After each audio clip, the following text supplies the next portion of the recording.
The Wyoming wind was a relentless sculptor, carving patience into the face of Sila's Blackwood and stripping the paint from his barn. For 40 years, it had been his only constant companion on this sprawling, lonely ranch nestled at the foot of the Bighorn Mountains.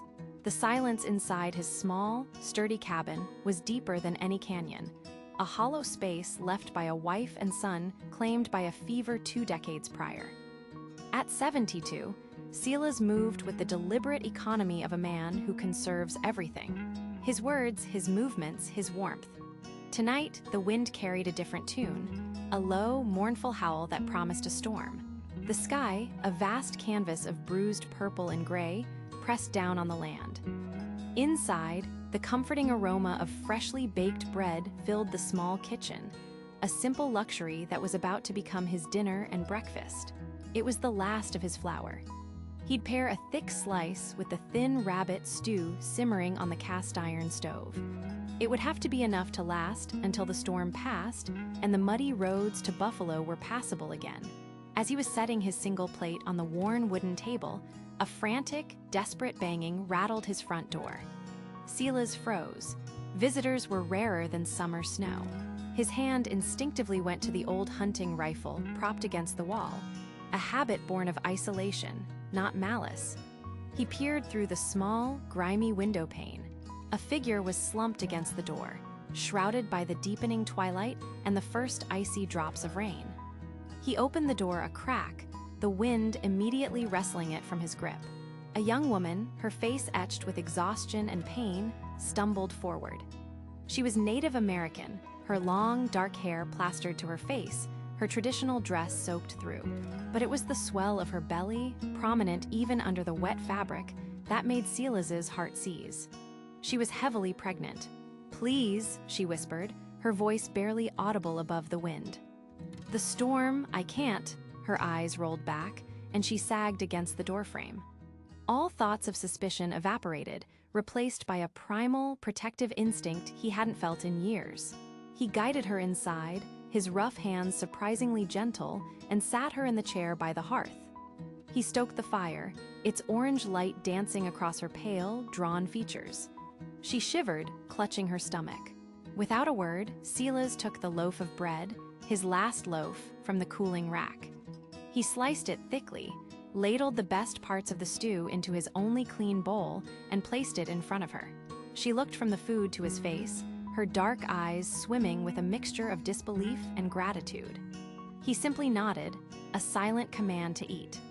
As the storm broke its fury upon the world outside, the only sound in the cabin was the quiet scrape of a spoon against a bowl. The world was born anew in silence. The blizzard had exhausted itself overnight, leaving behind a pristine blanket of white that muffled all sound. Sunlight, sharp and brilliant, streamed through the cabin window, glinting off the frost-etched glass. Sila's woke slowly, his old bones aching with a familiar stiffness.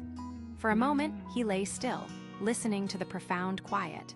The roaring wind was gone, replaced by a stillness so deep it felt sacred.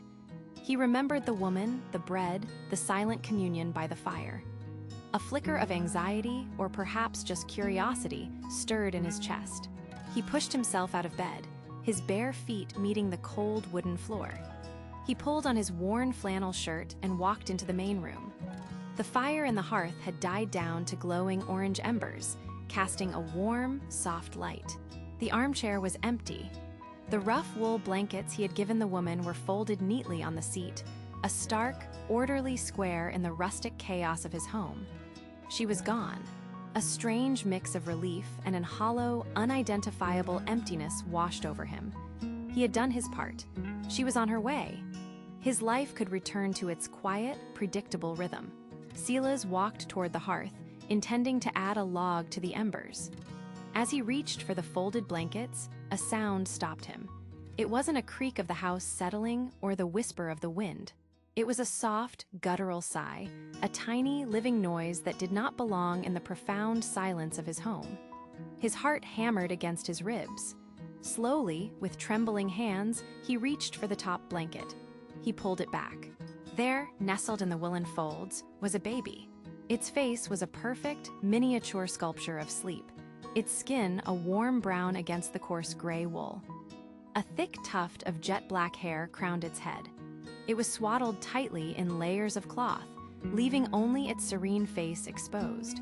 For a long, breathless moment, Silas could only stare, his mind refusing to process what his eyes were seeing. This was impossible. A wild, desperate hope that he was still dreaming flickered and died. The baby stirred, its tiny mouth working in a silent, suckling motion. It was real. Panic, cold and sharp, seized him. He looked wildly around the empty cabin, then at the door, as if the mother might reappear and reclaim this impossible reality. But there was only silence. Tucked into the swaddling, near the baby's chest, was a small, beaded deerskin pouch. His calloused fingers fumbled as he opened it. Inside, there was no explanation, no letter of apology or instruction. There was only a single, smooth river stone and a small, folded piece of hide with one word burned into it: Ayana. He looked from the name to the sleeping infant. Ayana. The responsibility of the name, of the child, crashed down on him with the weight of the entire snow-covered mountain range outside. He was old, alone, and miles from anyone.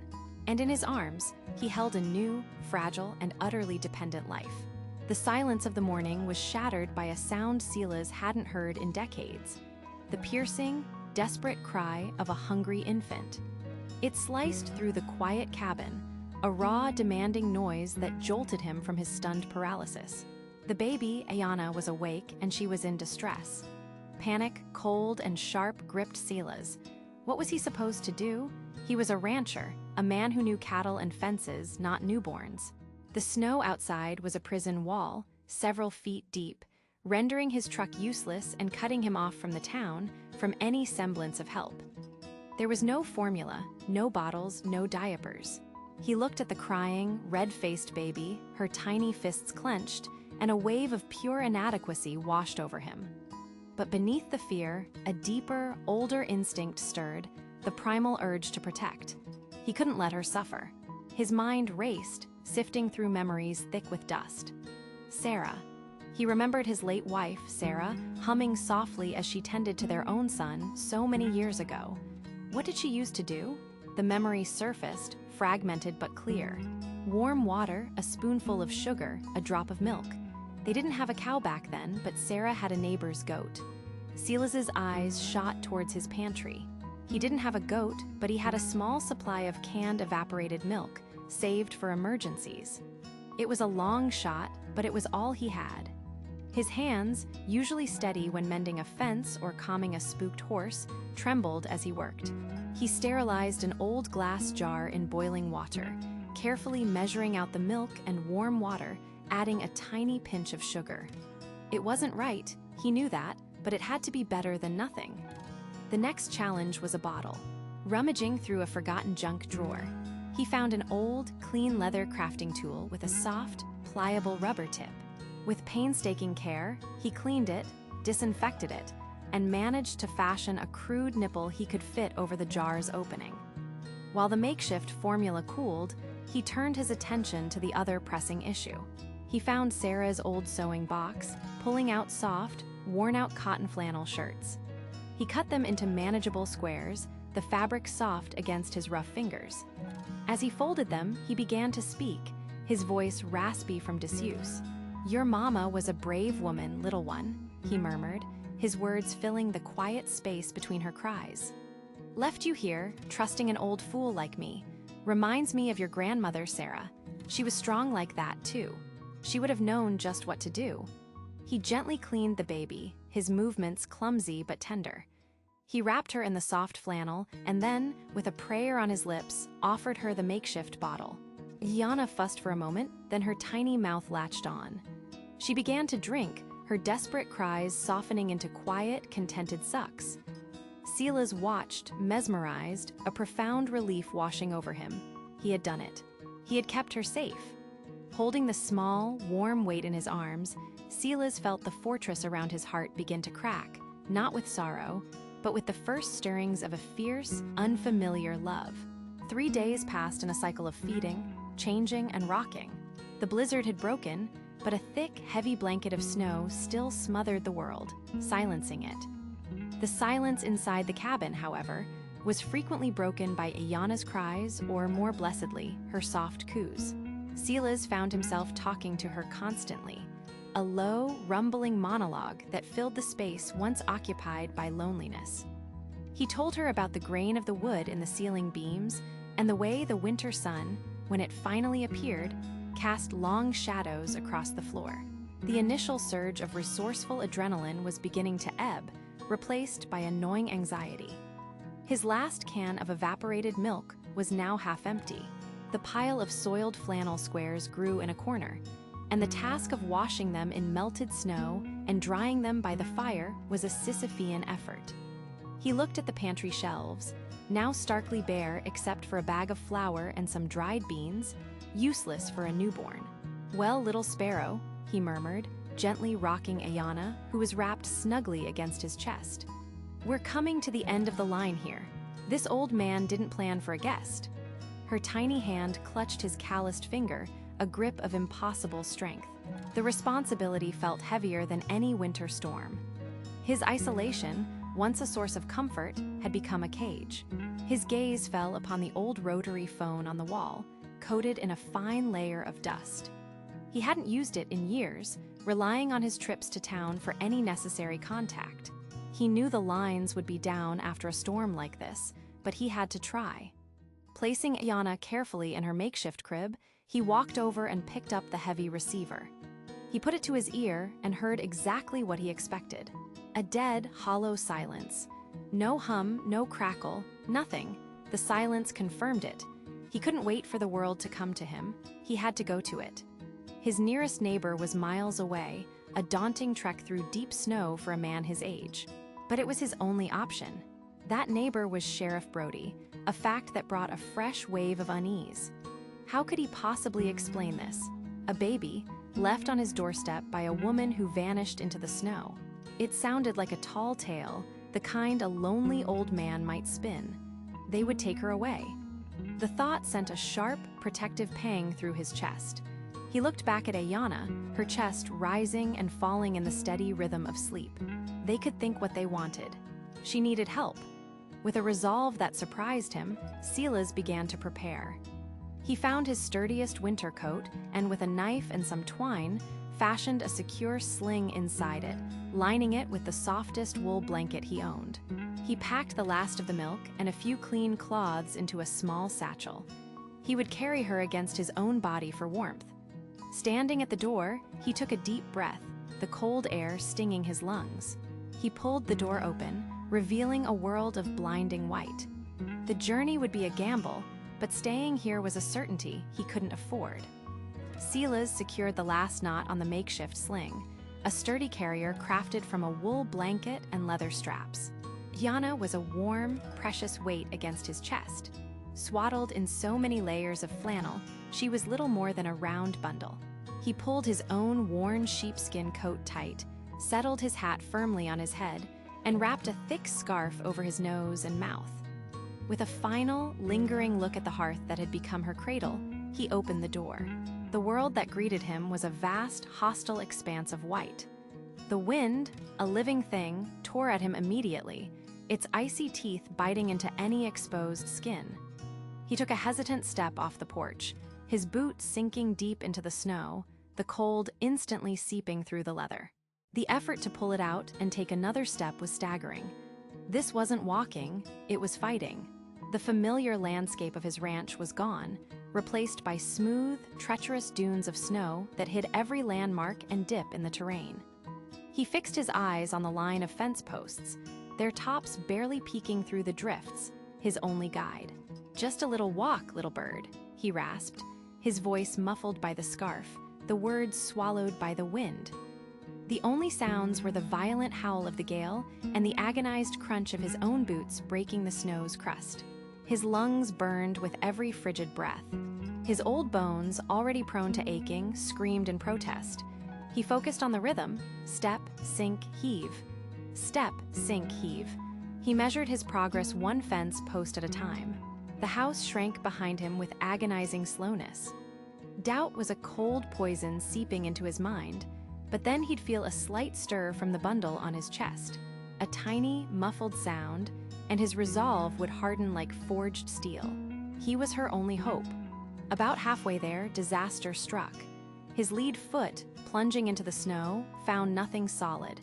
It was a deeper drift than he anticipated, concealing a dip in the ground. He lost his balance, a cry of pure terror catching in his throat. Instinct took over. He twisted violently in midair, curling his body around Ayanna, determined to take the full impact himself. He landed with a sickening thud on his side, the blow jarring every bone. Pain, sharp and blinding, shot up from his hip. For a heart-stopping moment, he lay there, the world a swirl of white and pain. Then, Diana let out a startled but unhurt whimper. The sound was the most beautiful thing he had ever heard. It flooded him with adrenaline, overriding the pain. Using a nearby fence post as an anchor, he gritted his teeth and dragged himself, trembling, back to his feet. He was bruised and shaken, but Ayanna was safe. That was all that mattered. Looking ahead, through the swirling snow, he could just make out the dark silhouette of the tall pine that marked the edge of Brody's land. He lowered his head against the wind and pushed forward, one agonizing step at a time. The last of Silas's strength gave out as his knuckles rapped against the heavy oak door. His legs buckled, and he slid down the frame, clutching the precious bundle to his chest as the world dissolved into a black, swirling vortex. He didn't hear the lock turn or the door swing open. The first thing he registered was a familiar, booming voice, sharp with alarm. "Silas? Good God, man, what happened?" Sheriff Brody's face, etched with the rugged lines of a life spent under the Wyoming sun, loomed over him. His eyes, usually full of wry humor, were wide with shock as they fell on the small, blanket-trapped form against Silas's chest. Before Silas could form a word, Brody was moving, his large frame surprisingly gentle as he scooped the old man up. "Mary, get in here now." A woman with kind eyes and silver-streaked hair, Mary Brody, appeared in the doorway, a dish towel in her hands. Her gasp was sharp. "Oh, heavens, get them inside, Tom." Quickly, the warmth of the Brody's home was a staggering contrast to the frozen wilderness. It smelled of cinnamon and burning pine. Mary, with a practiced efficiency that spoke of years as a nurse and a mother, took Ayanna from Silas's numb arms. "Let's get this little one checked over," she murmured, her voice a soothing balm.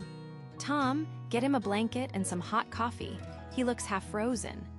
Brody guided Silas to a plush armchair by the roaring fireplace. He draped a thick wool blanket over his friend's trembling shoulders and pressed a steaming mug into his hands. For a few minutes, the only sounds were the crackling fire, Mary's soft cooing to the baby in the other room, and Silas's ragged breathing. He drank the coffee, the heat slowly seeping back into his bones, chasing away the deadly chill. Mary returned, her expression one of wonder. Ayanna was now wrapped in a soft pink blanket, her tiny face serene. "She's perfect, Silas, a little cold but healthy. I gave her some warm formula we had for our grandson. She took it like a champ." She sat opposite him, gently rocking the baby. The domestic piece of the scene made the story Silas had to tell feel even more impossible. Brody pulled up a stool, his demeanor shifting. The friend was still there, but the sheriff had taken over. His gaze was steady, serious. "Silas," he began, his voice low and even, "you need to tell me what happened, from the beginning." Taking a deep breath, Silas recounted the events of the past 36 hours.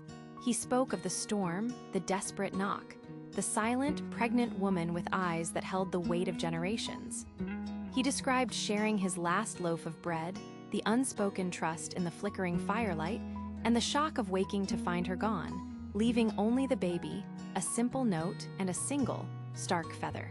He pulled the worn deerskin pouch from his pocket, his fingers fumbling as he handed the note and the feather to Brody. Brody examined the items under the lamplight. He read the 2 words, "Protect her," and turned the feather over in his calloused fingers.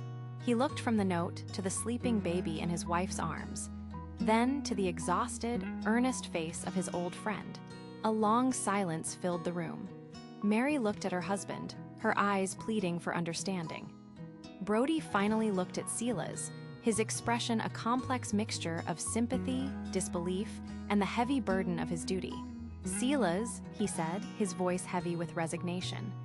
"You know I believe you, but this is a situation. You know I have to call this in. We have to involve social services. A child was abandoned. There are procedures we have to follow." The phone call felt like a betrayal, even though Silas knew Brody was just doing his job. The silence in the Brody's living room was heavy after the sheriff hung up with Child Protective Services. "They're sending a caseworker out. A woman named Sarah Chen. She'll want to see your place, Silas, talk to you." Fear, cold and sharp, pierced Silas's heart in a way the blizzard never could. They're going to take her, aren't they?" he asked, his voice barely a whisper as he glanced down at Ayanna, asleep in the makeshift crib Mary had set up. "We're not going to let that happen without a fight," Mary said firmly, placing a reassuring hand on his shoulder. "We'll be right there with you." 2 days later, a sensible sedan crunched up Silas's cleared driveway. Sarah Chen was professional, her expression neutral, but her eyes were observant, missing nothing. She took in the small, rustic cabin, the neatly stacked firewood, and the clean, if Spartan, interior. Silas's hands trembled as he offered her a cup of coffee. The interview was grueling. Sarah asked about his age, his health, his finances. Each question felt like a stone being placed on a scale, weighing his inadequacy. Brody and Mary were there, speaking to his character, his resilience, and the deep roots he had in this community. But Silas knew the decision would hinge on what Sarah saw between him and the child. When Ayanna stirred and began to fuss, Silas excused himself. He returned with her cradled in his arms, his movements practiced and gentle. He spoke to her in a low, soothing murmur, his weathered face softening with a love so profound it filled the small cabin. "There now, little one. It's all right, I'm right here." Sarah watched the interaction silently. She saw the way his large, calloused hand cupped her tiny head, the way the baby instantly quieted at the sound of his voice. She saw the corner of the room he had cleared out, where a small, borrowed bassinet stood, filled with blankets and a few simple toys Mary had brought over. It wasn't a modern nursery, but it was a space carved out of love and necessity. The official search for Ayanna's mother yielded nothing. No one in the nearby reservations recognized her description. She was a ghost who had appeared in the storm and vanished just as quickly. Ayanna was, for all legal purposes, alone. A week later, Sarah returned. Silas's stomach was a knot of anxiety. "Mr. Thompson," she began, her tone formal but not unkind. "Ayanna is currently a ward of the state. Normally, she would be placed into the foster system immediately." She paused, and Silas held his breath. "However, considering the extraordinary circumstances and the undeniable bond you've formed, the department has approved you as her temporary foster placement, pending the completion of formal certification." Relief washed over Silas so intensely his knees felt weak. Temporary. It wasn't permanent, but it was a start. It meant she wasn't leaving. "We will begin proceedings to terminate the parental rights of the birth mother, given the abandonment," Sarah continued. "After which, you will have the option to formally adopt. It's a long road, Silas, but you won't be walking it alone." That evening, as a soft snow began to fall outside, Silas sat in his rocking chair by the fire, just as he had a lifetime ago. But he wasn't alone. In his arms, Ayanna slept peacefully, her tiny chest rising and falling in a steady rhythm. The storm had taken nearly everything from him, but it had given him something far greater in return. He had a purpose again. He had a family. He was home.